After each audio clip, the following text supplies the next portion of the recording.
Hello, hopefully the audio is working. If it's not, this microphone is just a prop. Sorry about it. Hi everybody, welcome back to my channel and welcome back to another Bookmas video. I'm not gonna lie, it is the first snowfall of the year. I did not feel like getting ready, so we are in our little Christmas pajamas. Mom, if you're watching this, I already shrunk these. Can you buy me another pair of Christmas pajama pants for my stocking?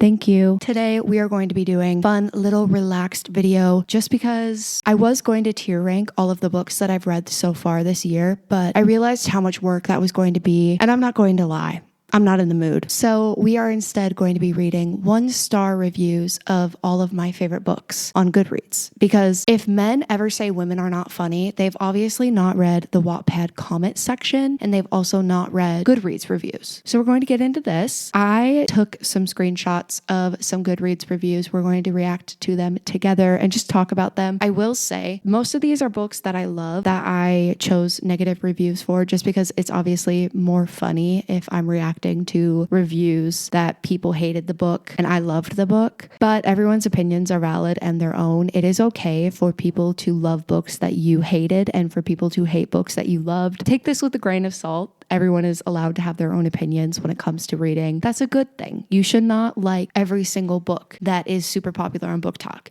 Again, side note, nothing to do with the video. I literally just showered because I had to wash off my fake tan. Leave me alone. I've been feeling negative about my body image. But I self-tanned last night, and this morning I bought this like Trader Joe's peppermint body butter. If you've never tried the Trader Joe's body butter, you need to. It is life-changing. For some reason, they decided to put glitter in their body butter, and now I literally look like Edward when he showed Bella the skin of a killer.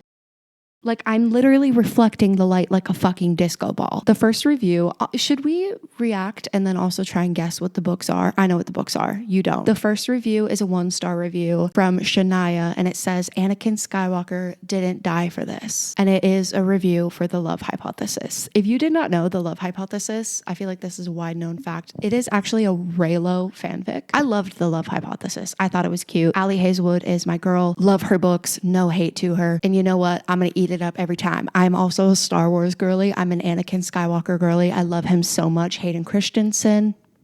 Love you, boo. I think Allie Hazelwood is so real because she basically published a Wattpad fanfic. She basically published like an After 2.0, and we just moved on from that as a society a little bit too quickly for my liking. The next review is, I think, so funny. It is from Persephone. She also rated it a 1-star. All of these reviews, I believe, are 1-star ratings. That was what I was looking for this morning on Goodreads. Persephone said, I'll never forget overhearing one of my classmates in high school say that this book will be considered a classic in the future.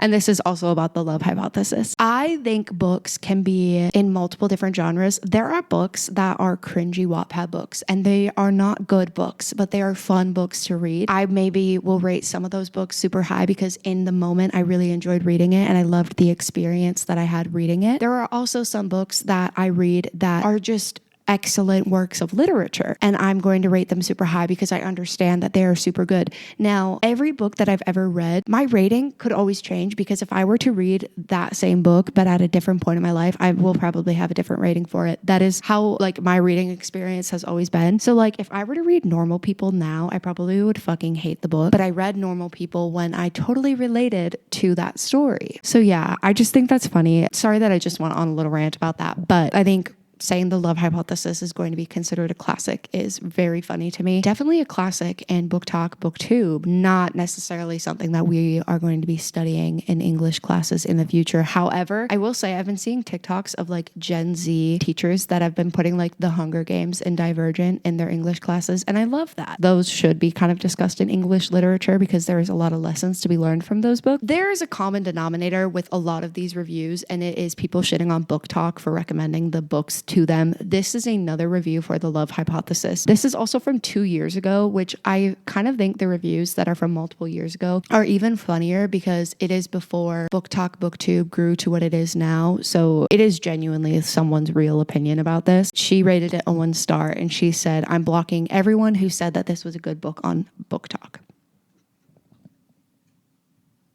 I think we all have a book that we probably feel that way about. I have nothing to say about that. That is honestly very valid. There are a lot of books on Book Talk that get recommended to me and I read it and I'm like, what the fuck? Why is everyone all up in this book's grill? Oh, this one is probably going to ruffle some feathers. This book has a fandom. This is for our lovely Sarah J. Maas. It is for the first Crescent City book, which I gave, I believe, a 4-star. I read that book in the beginning of 2022. I rented it from the library and I had a great time reading it. I loved it. Did I DNF the second book? Will I ever go back into the second book? Probably not. For me, the ACOTAR series was done after ACOWAR, unpopular opinion. And even if she continues on with the series in the world, like that series is done for me. I've moved on to other books. I don't know if I can ever go back into, what even is that book? House of Sky and Breath. It's staring at me. It still has my bookmark in it from where I DNF'd it. And I'm not going to lie, I really love that bookmark that I left in it, but I don't want to take it out because then I'm actually admitting defeat, even though I've kind of already admitted defeat. I'm never going to go back and read that book. Katie, 3 years ago, so this was probably the year that this was published, she rated it 1 star and said, damn, they really do just be publishing anything these days. I didn't mind that book. Do I remember anything about the book? No. Do I need to watch a Carrie Can Read's explanation video of the book? Yeah. This I think is funny. This is about the Inheritance Games by Jennifer Lynn Barnes. I loved this book. So this review I don't necessarily relate to, but I feel this way about certain books when I'm done reading it. And it's Laura in all caps says, bye. I'm free finally. That is how I feel when I finish certain books. There are definitely books that I've read this year that I just read it to be done with it. I'm a little bit better with just DNFing books now. If I'm not really enjoying a certain book, I'm just going to DNF it. I really do not give a fuck. This is another Sarah J. Maas review. This is actually from everyone's favorite, A Court of Thorn and Roses. I was trying to find some pretty negative, funny reviews about this series, and I honestly couldn't find that many. And I feel like for as many lovers ACOTAR has some pretty solid haters of this series. Ariana 5 months ago said, hating on this book is therapy, bro. I will admit the first ACOTAR book, everyone says this, it's not the best ACOTAR book. I'm an Asimov girly. We all know the series. We don't even need to over talk about it and explain it. Have you guys seen the edit of Coriolanus Snow? And it's, my man. I'll put the edit on the screen. I need young President Snow before he became a toxic gaslighter for Christmas. This is from Lukov with Love, which I actually really liked that book. I read that book back in January, I want to say. I had a really great time with the book. This person said, Book Talk will be here's some Rex with a smiley face, and it will be the worst book that you've ever read in your life. I thought the book was great. I loved the slow burn of it, and I thought he was really cute. It is basically the Netflix show Spinning Out, just in a book. It's probably the only figure skating book that I've ever actually really enjoyed. I just recently read Icebreaker, and I definitely loved From Lukov with Love more than Icebreaker. I'm not a smart girly. This one is a review that I think is very solid, and I will agree with it. It is about Magnolia Parks. Now, this was one where I was going through the negative reviews, and I was sitting there laughing because a lot of them I agree with. This review is from Kay, and it says, if BJ has 1 million haters, then I am one of them. If he has 10 haters, I am one of them. If he has only 1 hater, that is me. If he has no haters, that means I'm no longer on Earth. I think she also hates BJ. Another review from Magnolia Park. This book reminded me why I hate men. Yeah, this is about Serpent in the Wings of Night. It's like a vampire fantasy series, and it has trials and games, kind of like the Hunger Games. This review is from Honestly Sophie, and she says Kindle Unlimited is a disease. Personally, I don't think that about the first book. I thought the first book was very interesting. Intensity of the first book is just so great, but I do feel that way about the second book. The second book just is not great compared to the first book. This is also about the same book, but this is from Mia, and she says, Book Talk, you're on your last warning. Oh, this is funny. This is by May. I'm also sorry if I'm pronouncing any of these names wrong. Not that I think any of the people who wrote these reviews are watching this video. If you are, let me know in the comments, because that's actually really cool. They said if this book was spice, it would be flour. Caitlin gave this book 1 star, and she said, decided to try one of the free books out on the Kindle app. Wish I hadn't.